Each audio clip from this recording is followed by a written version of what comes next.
French Economy Minister Emmanuel Macron has resigned from the government ahead of an expected centrist bid for the presidency in next year's election. The 38-year-old former investment banker has been a controversial figure in socialist President François Hollande's government. He has questioned France's 35-hour work week and blamed high unemployment and weak economic growth on a lack of competitiveness. He will be replaced by Michel Sapin. The move was announced by Mr. Macron himself in a message to supporters, and by the French presidency.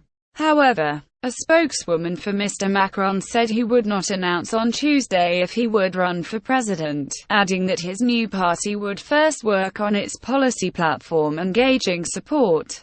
President Hollande picked Mr. Macron, then a relative unknown, to join his government in 2014. His first big test as economy minister was to introduce reforms including allowing shops to open more often on Sundays, a move that led to protests. Prime Minister Manuel Valls forced the so-called Macron law through parliament without a vote to prevent left-wing rebels scuppering it. Colorful personal life correspondents say Mr. Macron has won support from the young and cosmopolitan, what Le Monde terms the winners from globalization. He ruffled feathers in the Socialist Party earlier this year by setting up a new political movement, En Marche, on the move, and has upset trades unions by calling for further, more radical labor reforms and by lauding entrepreneurs.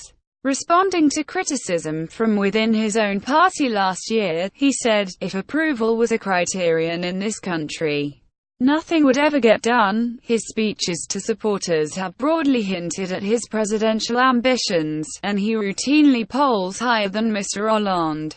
His personal life is, if anything, even more colorful. At the age of 17, he began a relationship with a teacher at his high school, a woman 20 years his senior, to whom he is now married.